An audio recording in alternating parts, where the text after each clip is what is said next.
Good morning, everyone. Thank you for joining us in this meeting. We'll give 2 minutes more for the rest of our assistants for today. Thank you.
Good morning, everyone. It's a pleasure to greet you and welcome to our webinar, Governance and Talent Readiness, Leadership Anchored in Digital Transformation by AIMS International and CriticalMatrix.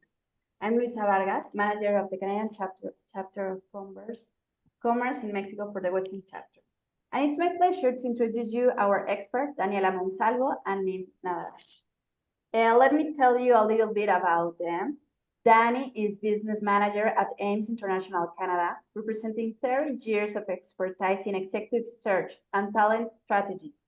Daniela is a global talent strategist specializing in empowering organizations to align leadership and talent with strategic goals. She has partnered with global leaders to address complex challenges from digital transformation to learning development, ensuring sustained success in competitive markets. And Nim is CISO and managing partner at CriticalMatrix. Nim is a recognized security leader and technology innovator with over 30 years of experience driving business-centric transformation. As CISO and managing partner at CriticalMatrix, he advises C-suites and achieving their vision through bringing the gap between business and technology and ensuring robust cybersecurity practices. Nim is a board member of Headwaters Healthcare Center and former national director of the CIO Association of Canada. Nim has been recognized among Canada's top 100 business leaders and inducted into Who's Who in Canada 2024 publication. Thank you very much, Nim and Dani, for sharing with us today this valuable information. So we'll leave you with the micro. Thank you, Luisa. Hello, everyone. My name is Daniela, and we're very excited to be here.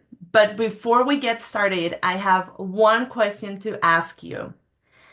How many of you have ever been in a leadership meeting discussing transformation, but deep down you knew the real challenge wasn't just about implementing new technology? That the real roadblocks weren't just technical, but human? Nim and I work closely with leaders navigating this exact reality. So I want you to think about this, and we can go to the next slide. Thank you, Luisa. Think about this. Leadership without security is risky. Security without leadership is ineffective. So, how do we strike the right balance to scale successfully in today's digital world? And thank you, Luisa. Today we're going to take you on a journey, your journey as a leader driving transformation. Now, every organization's transformation journey is different, but if you've been in a leadership room during a transformation, you know this. The challenges don't happen all at once. They build up in stages. So first, we're going to align ourselves as leaders, making sure that the ones at the front are well supported. Then we can talk about engaging our team, because without real buy-in, change stays on a slide deck. After that, we will go through with you on how to equip our workforce. And finally, we'll be capable of sustaining the momentum, making sure that transformation is truly rooted in our culture. So first, let's dive into why digital transformation is no longer optional, what's happening in the market, and why businesses can't afford to delay. So over to you, Nim, to set the stage on what leaders need to know right now. Thank you, Daniela. And thank you, Luisa, for the nice introduction. So, you know, we're at an era, the generation that I'm part of has been very lucky. We've been seen from everything from black and white TVs that had knobs to, creating of the mobile phone to creation of the internet to now advent of AI. The one thing that we've seen in our lifetime in living in the last 80 years is change is inevitable and digital transformation is inevitable as technology becomes more and more available. We are going to be forced to adopt it in order to evolve as a species. It's really interesting, when we're talking to people, sometimes we say, call me, and we make our hand like this because we're used to the rotary phone, right? It looked like that. But if I look at my 4-year-old daughter and I say, call me, and it's like this, well, it's like, what is that? It's supposed to be like this because a phone is square, right? Because transformation happens and change happens. Unfortunately, we're kind of when it's made available, the customers and the people that we serve in our business, they also raise their expectations because we have now talked about technology that we can adopt to become quicker, faster, better, safer.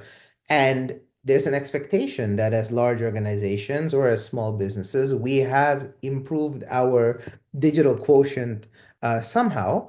And then there's the competitive pressure, right? Is the competition already using this new technology? Have they changed in order to embrace it?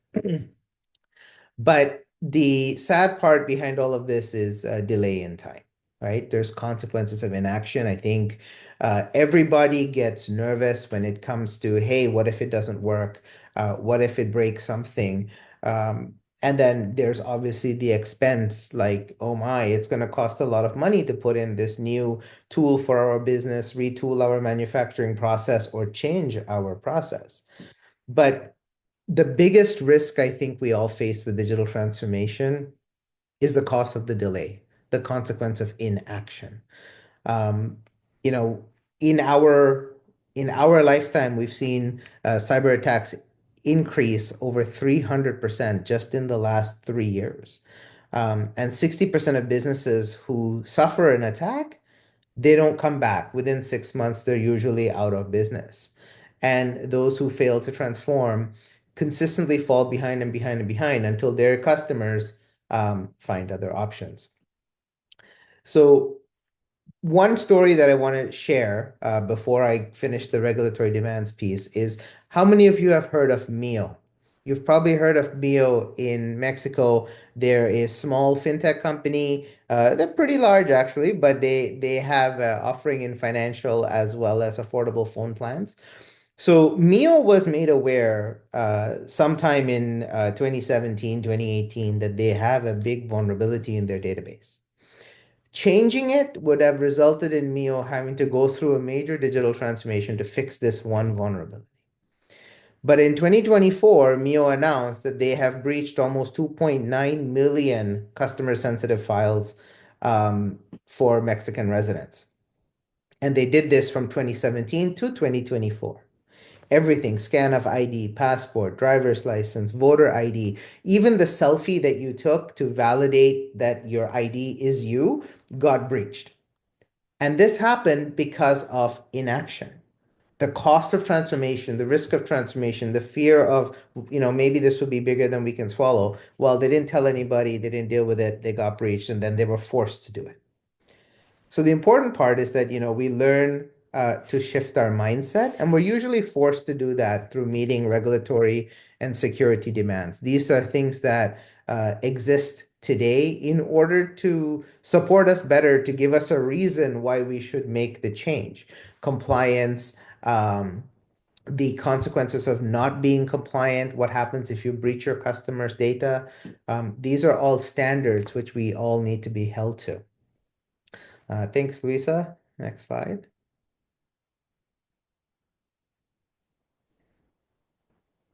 Thank you. And one of the challenges that we have is that there's a lot of cyber threats in the marketplace. Um, Whether you're a small business or a large business, we have to sit down and talk about what are the different digital strategies we need to invoke in order to maintain our posture and also adopt the ability to adopt new technology and change safely. And a lot of times, as business leaders, I think we're afraid to talk about bad things. But it's important as a team to sit down and talk about the consequences of the breach. What happens if something bad happens, right? We plan in our business for, we do fire drills. If there's a fire, everybody run from the exit. We're going to meet in this place on the back of the parking lot. It's the safe place that we can make sure everyone's okay. Well, how come we don't do the same thing for cyber, right? We have to practice the fire drill and also talk about it. And it is a real challenge in our industry. And then the next slide talks a little bit about the misconception of our timing. We always think that there's more time. We always think that, as part of embracing a tool, changing our process, and improving the skill set of our organization, that we always have time to do this. There's always an opportunity. We can take care of it next year, the next budget, the next quarter, whatever it is. But the real issue is the bad guys, they don't have a timing problem or a money problem. They're investing today. They have leveraged their own version of AI, for example, to be able to hack people better. I'm not sure if you noticed, but you used to get those emails from an African prince saying he has $1 million and he needs your help right away to bring it to Mexico or USA or Canada. Guess what? Those emails have slowed down. You're getting much nicer emails, which is with proper grammar, proper Spanish, proper English. Why? Because they have their own AI tools. They have embraced change. The bad guys have embraced change and new technology to get better at what they do. But we have this misconception of timing. And so, I think what we need to talk about next is how we're going to transition into understanding how change and people impact uh, change within the organization.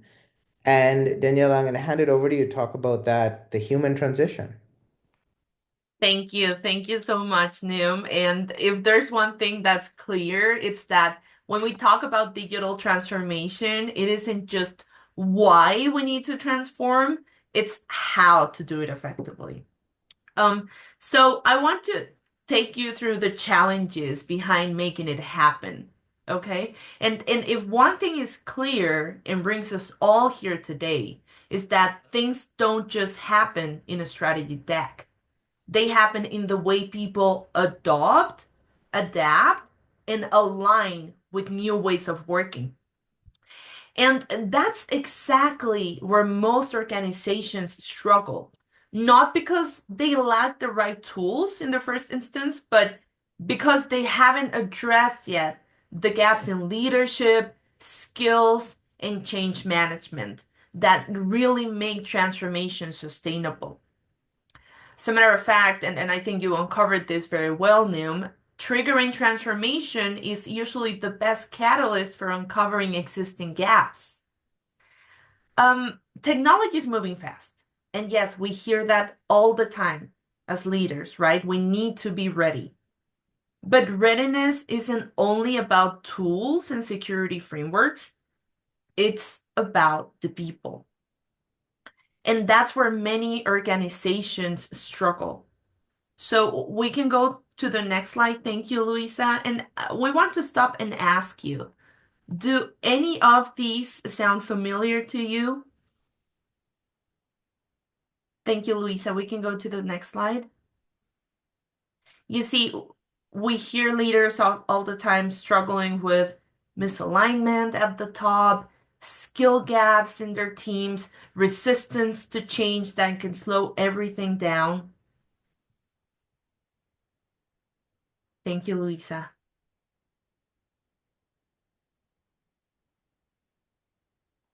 Thank you. So we would love to see what it is like for you. So far, aligning leadership is the number one. And yes, that's the one that we hear quite often. So aligning leadership, sustaining change, equipping your workforce. Yes, quite tricky. Now, that's why today's discussion is critical. But before we talk about your teams, let's talk about you. Because leadership and transformation is rarely discussed at this level. Now, here is an unspoken truth. Transformation is exhausting. Thank you, Lisa. We can go next. Because it will naturally trigger emotional, mental, and strategic weight on you. And it will reflect on your everyday basis as rallying people, justifying change, and constantly fighting resistance, all while still making sure that you're making the right calls. And if that wasn't enough, there's the pressure to get it right fast. So as leaders, we often face this command, deliver transformation, but don't disrupt the business, right? The paradox here is that real transformation is disruptive. Thank you, Luisa. We can go to the next one. So when we talk about alignment, really what we're asking is, how prepared and supported are we as leaders to face the complexity of change? If you have ever felt like you're carrying the weight of transformation alone, here's what we need to start asking ourselves as leaders next time we're about to trigger transformation. First and most importantly, are you making leadership decisions that are based on a structured framework, or are they reactive to change? If leadership does not feel aligned, do not expect your teams to be. And this is really important, and we'll talk about the foundations with Nim in a moment. Now, do you have a governance model that supports execution? You see, governance isn't just for compliance, and unfortunately, it is often seen this way. But we have to start seeing it as a foundation. Governance will become the strategic enabler that will keep transformation going even when things get messy. But what about then? If things do get messy, are you getting an external leadership perspective?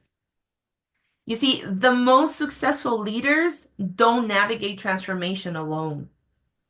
Bringing in strategic advisors will truly allow our thinking to be challenged, to avoid bias, offering clarity, and most importantly, helping structure our execution. And I shared this thought with Nim. Most businesses improvise along the way, only to realize that governance frameworks and strategic support weren't just a nice to have. but truly needed to set a non-biased foundation. So if you want to save time and money, please remember this. Successful companies structure governance and leadership decision making from the start of their transformations. Now we're going to move on to the next slide. Thank you, Luisa. And we're going to talk about engagement. So, Nim, I can't wait to hear what you have to say about this point. Thank you, Daniela. So, the biggest challenge that I find that when I sit down with an executive or IT leader or security leader or business leader in a company, as they're embarking on the discussion of digital transformation, is understanding and defining the scope of what is it that we're trying to achieve. And there's a reason why the oldest saying in IT leadership is people, process, then technology. Because transformation is not a people problem, not a tool problem. It's a people problem. And as a leader, a lot of times having an extra set of hands and eyes and an outside perspective helps guide you to how you can most effectively get the team to buy in to the scope of the digital expansion. A lot of times the team doesn't, first of all, from a technology perspective, understand why we're doing it, what is the business problem we're trying to solve, you know, what is the outcome, what does done look like? And driving that change from team buy-in helps us create that change from within.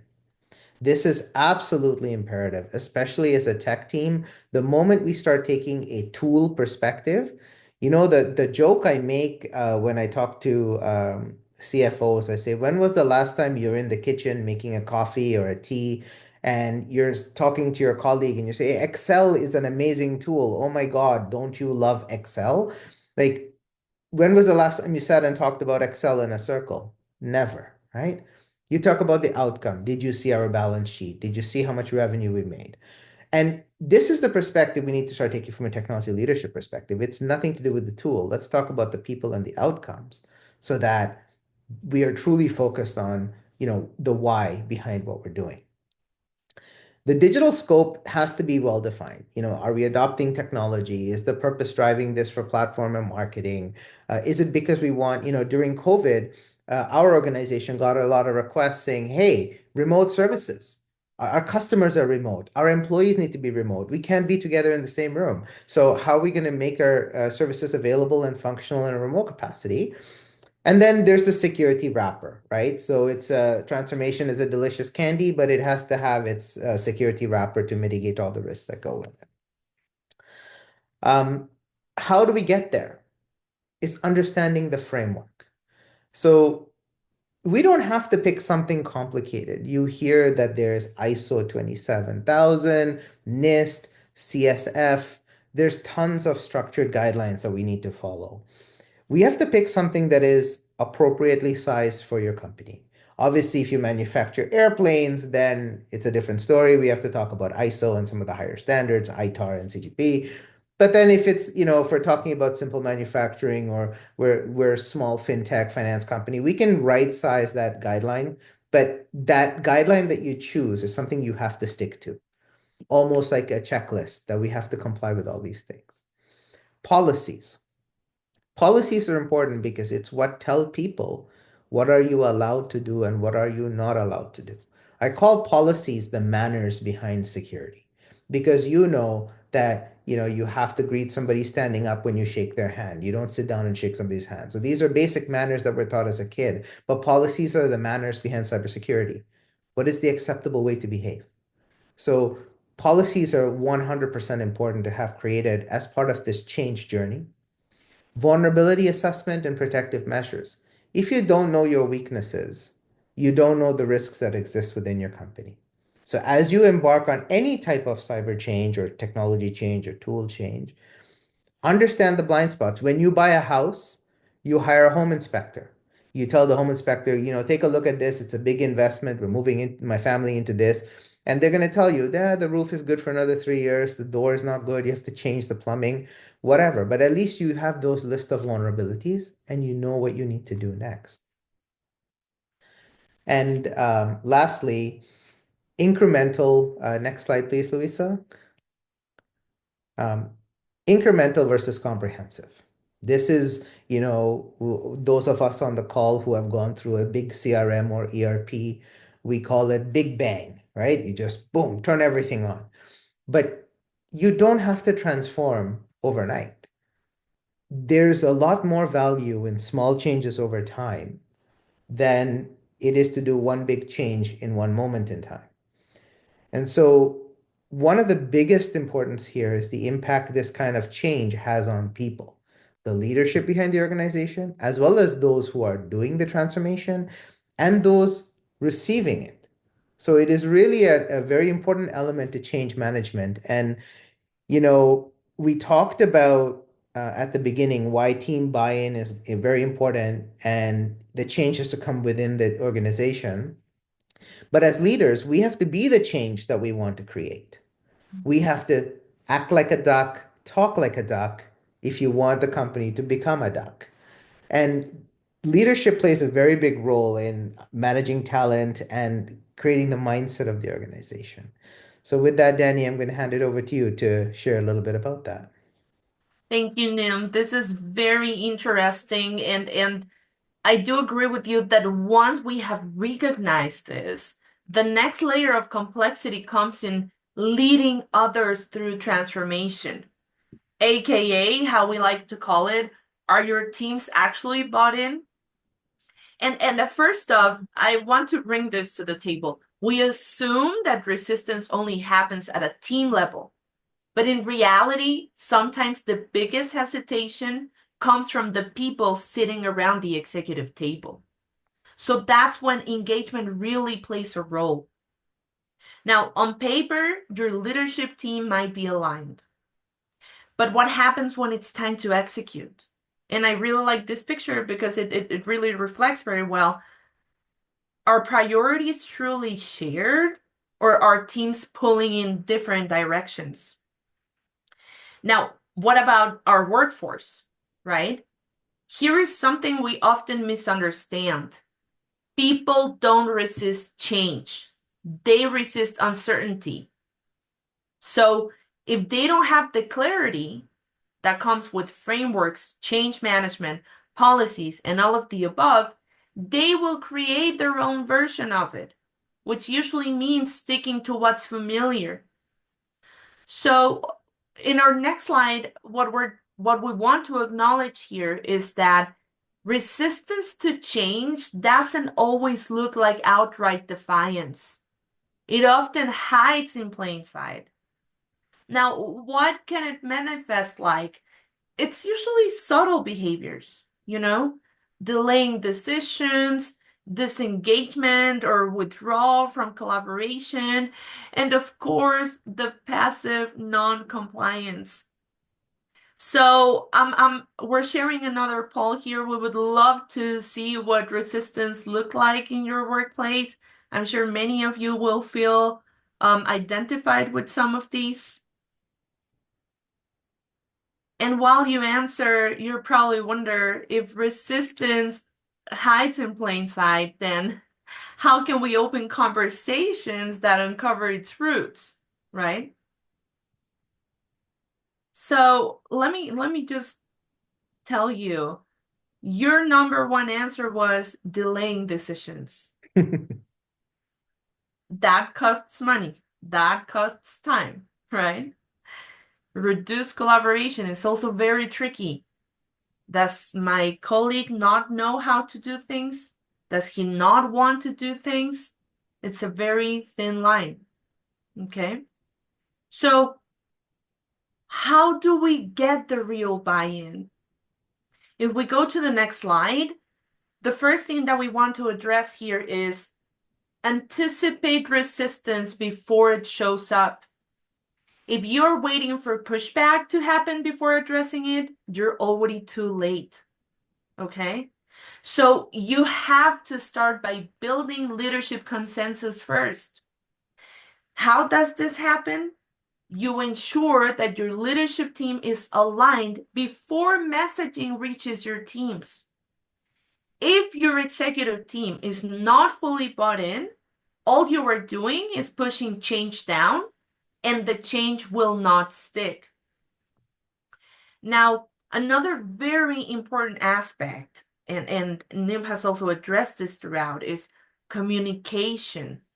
We need to communicate in a structured way.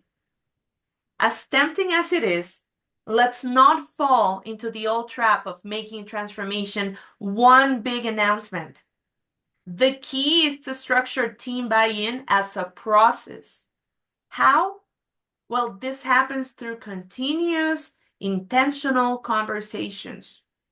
So if you can relate with this and you're struggling to get real buy-in, what you really need is structured change management frameworks.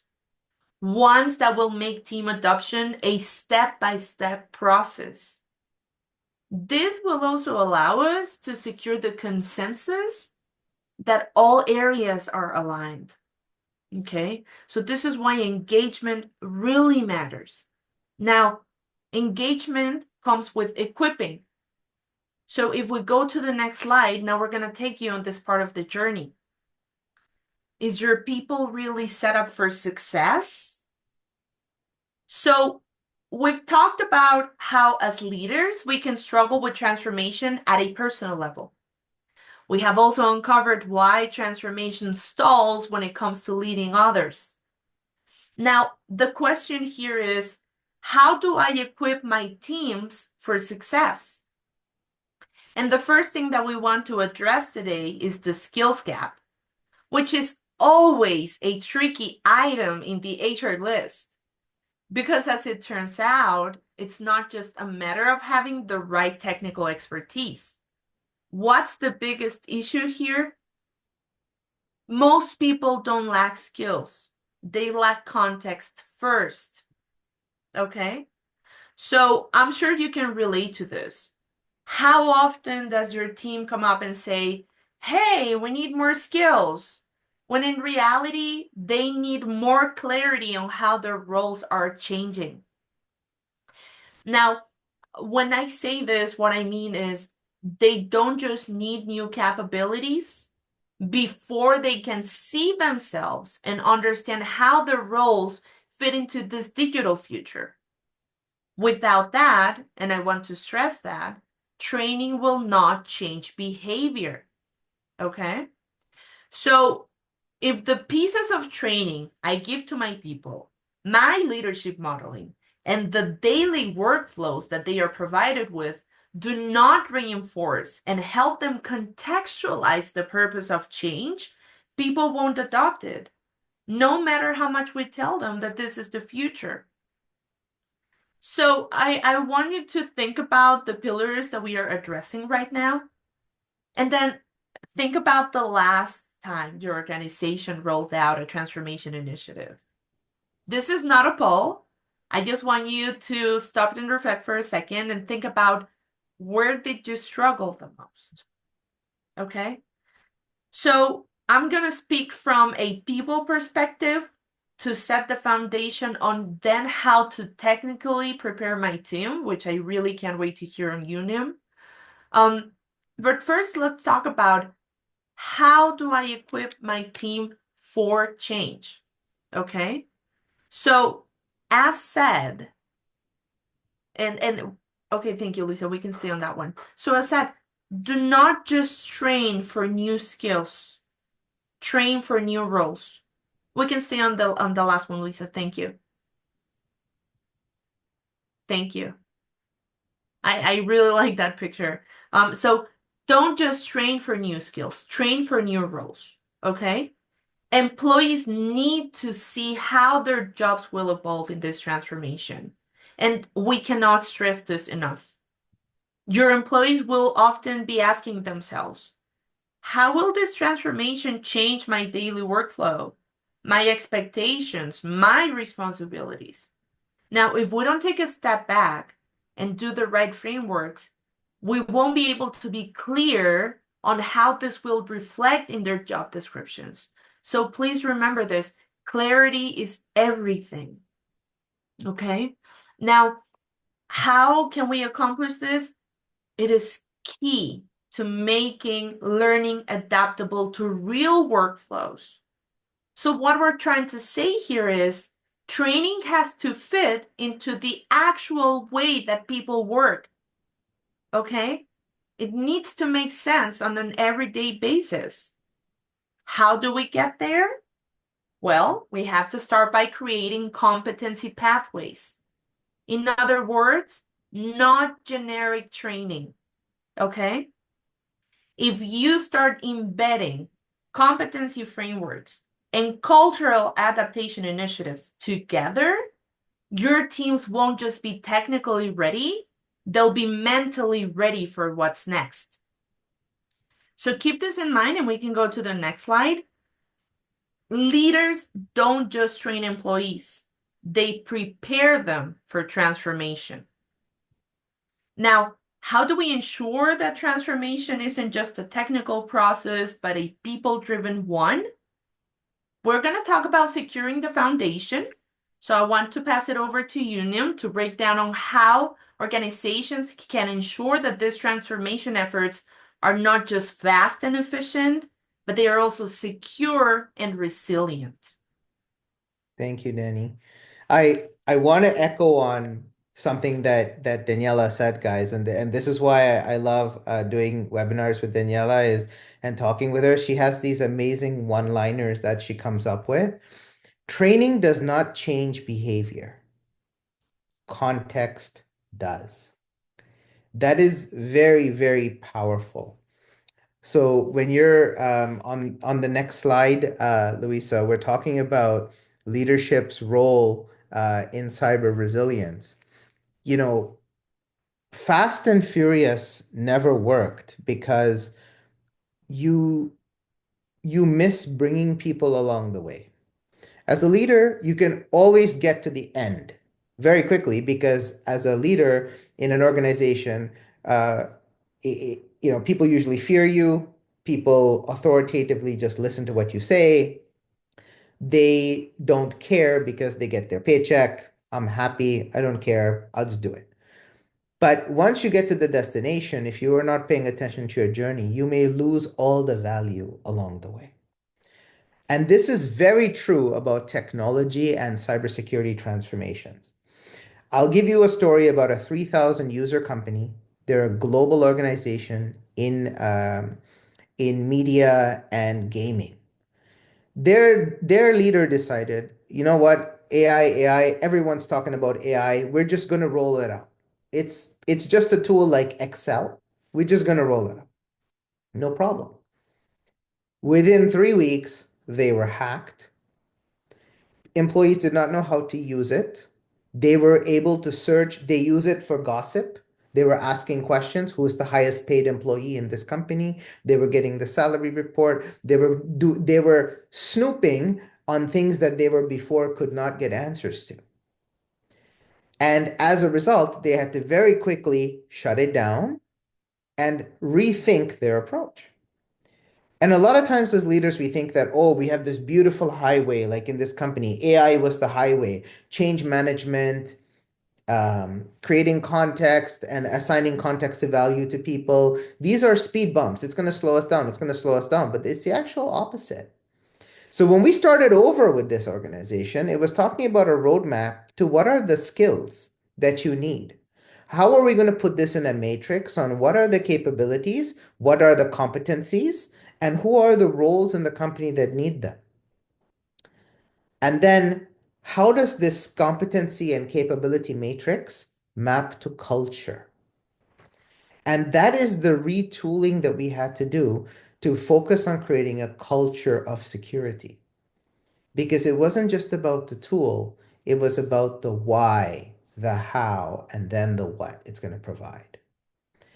And, I can go through the details on this slide, but one of the things that, I think we need to take away, if you take away anything from this webinar, take away this, that the change is going to be inevitable. We have to equip our organization to do it. And, when I start AI conversations or data transformation conversations with our clients, the first thing, even like a CIO is asking me, a lot of people are worried AI is going to take their job. Is it going to take their job? And I said, well, why would AI take their job? It's almost like when we invented cloud, did the guys who create servers lose their job?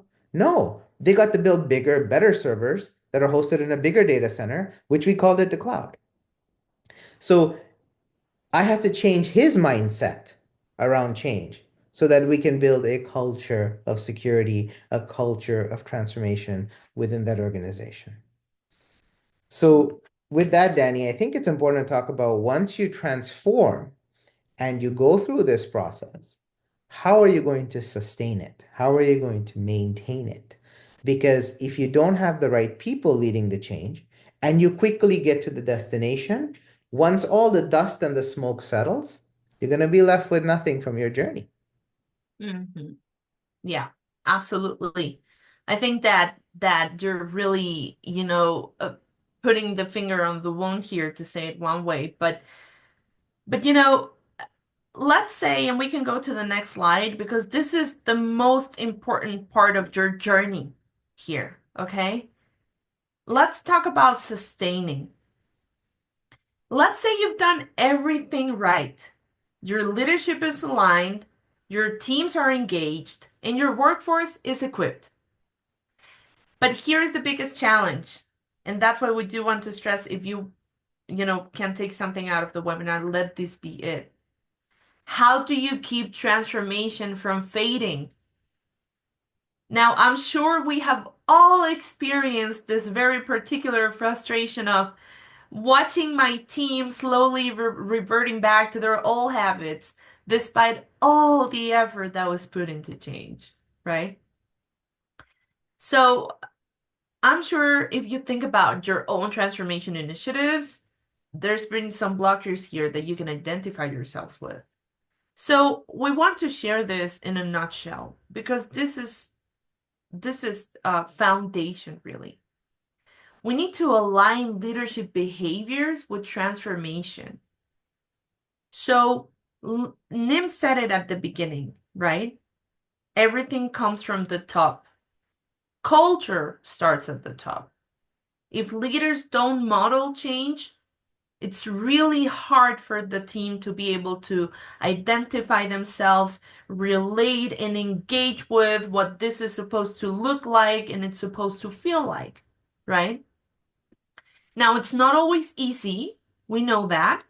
But this is why we also cannot stress enough that it's important to embed governance into daily workflows. We said it at the beginning. When things get messy, governance will be there. So I want you to remember this. Successful companies make transformation part of their culture. Nim said it, culture is everything. So change really cannot be an initiative. It has to be the how things are done mindset from here on. So we'll get there.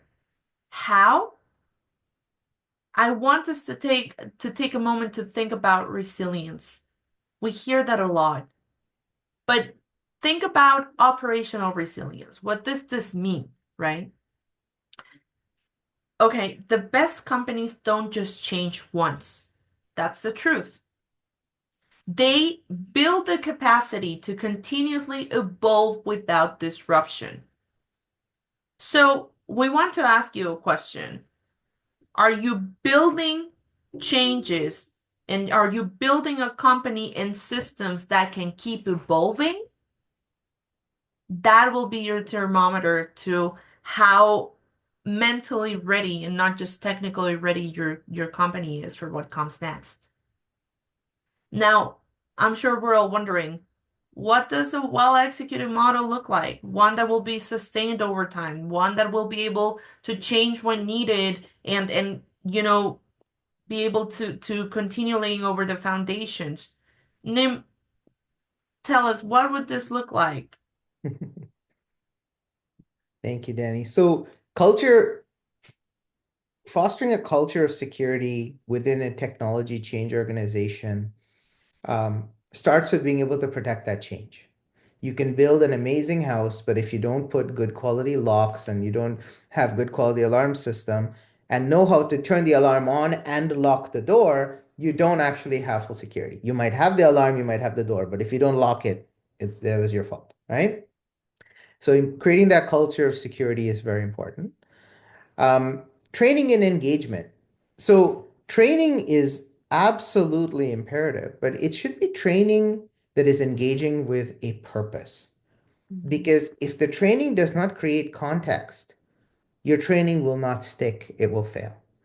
And remember, and this is, I have a friend of mine who is a Navy SEAL, and he always says this. When you're in a high pressure situation, imagine a Navy SEAL, and you're being attacked by the enemy. You don't rise through the adrenaline. You don't quickly say, "Oh my God, I'm going to jump into the situation." You fall back mentally to your best training. You will never perform better than the best you've ever performed in training because the adrenaline might get us pumped, but it won't get us to perform. The perform comes from the recall part of our brain, which recalls our best training. So to be able to be successful in any change, whether it's using a CRM, using an ERP, a new data tool, Microsoft 365, Google, whatever we're doing, make sure the training comes with context, and the context comes from relating it to the culture we're trying to create. And the impact of actions. People need to know, what is my contribution to this company? What is the reason I exist, right? So in that training, make sure that the impact of their actions is very clear as part of that context creation. This is where employees start to see the value in why they need to follow along.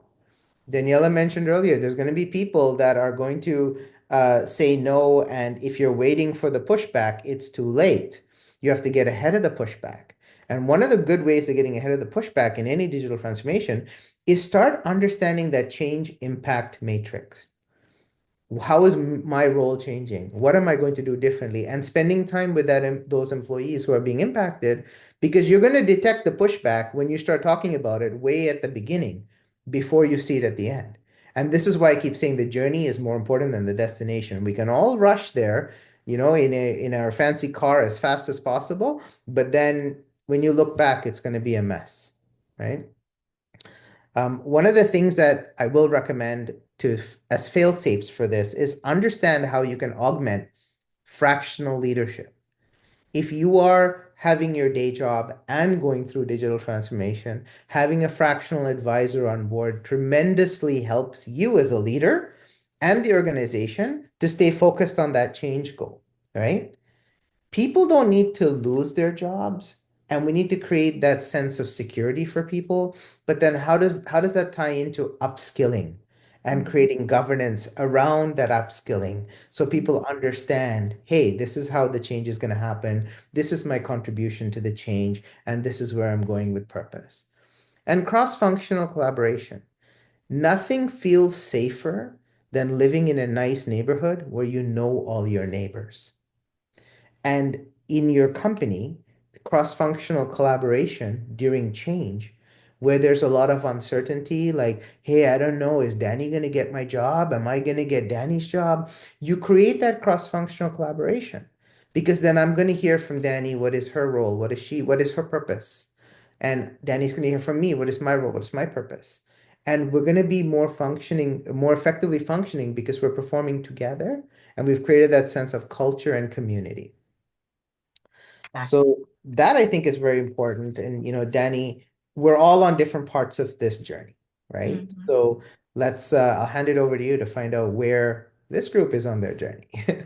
Thank you, Nim. So like we said, we want to take you on a journey, right? So after everything that we have gone through today together with you, we have one question, very simple question to ask you. And that's the next slide. So where are you in this journey? We are at the end of our ride today. Okay, this framework has been meant to be a practical, leadership-driven journey to ensure that transformation isn't just planned, it's executed, it's adopted, and most importantly, is sustained. So what you're seeing here is a few powerful questions that we have asked ourselves, that we have asked other leaders to guide them through this journey of leadership in digital transformation. Okay? So, as said, and just in a nutshell, we need to start thinking of ourselves as leaders first and how equipped, how supported do we feel ourselves in the complexity of change before we go to our executive team and ask them, okay, how are you really feeling about this? Remember, and I stress this, resistance sometimes is subtle. Okay, so we need to read between lines, like Nim said. Is my colleague resisting because he's actually not agreeing with the change or because he feels threatened by it? So when we think about equipping them, we need to make sure that the training I am giving them, far most from not just being generic, it actually sticks with the ways that they do their daily tasks. It gives them clarity. It helps them understand where this is going to take them. Of course, within the company, but also in their professional career path. There is always an emotional driver behind change. So we need to address that as leaders. With all of the below mentioned, that will naturally lead us to sustaining. And though that might look like the end of the journey, in reality, this is just a foundation for the next change that's going to come in 3, 5, or 10 years. So we invite you today to make yourself these powerful questions. We are honored to hear from you. It has been a pleasure to go on this journey with you. And of course, we would love to continue the conversation. So we're going to leave a space for a couple of questions. On the next slide, you're going to find our contact information. Thank you, Luisa. And last but not least, we want to share a phrase with you, and this is that digital transformation succeeds when leadership and security are aligned. So we're here to help you build this foundation. Thank you very much, and it's been a pleasure to collaborate and chat with you today, Nim. Thank you very much, Daniela. I appreciate it. And everybody that you joined the call, thank you so much for giving us the gift of your time. And, we did one survey, and I think the number one voted answer was the risk to digital transformation was delaying the decision. So if you have any questions in your heart or your mind, don't delay your decision. Reach out to Daniela, reach out to myself. We love getting to know everybody personally. It's not a transactional world we live in. It's a world of helping each other. Daniela and I are happy to answer any questions. You can book us for 5 minutes, 15 minutes, whatever, and we're happy to bring clarity to any questions you have. Thank you very much for both Nim, Daniela. It was delightful. And meanwhile, we encourage our audience, our assistants to give us a little comment. It doesn't have to be a question. All your expertise or your comments are very welcome. And meanwhile, I like to share with all the audience and with you that I'm really excited to see this collaboration blossom in this way. We have two giants, AIMS International and CriticalMatrix, in two areas, human capital and information technology. And today we have the witnesses of how we are everything connected and everything and all sectors are in the same way. And because of that, we can work better. I keep in my mind one phrase that gave Nim, that the process and the transformation, it's not only the system, it's not only the process alone, it's going to be nothing if the people doesn't work in the transformation. And the position of being leaders, it's so a far big rock for everyone. So thank you very much. Thank you very much. And we are so delighted to hearing you. And thank you, Luisa. Thank you very much. We know it might seem like a lot of things to think about. That's actually what we enjoy doing here, a little space for reflection. But we're going to share with you this guided journey. We're going to share a short insights report, if I can call it that. So thank you again for your time.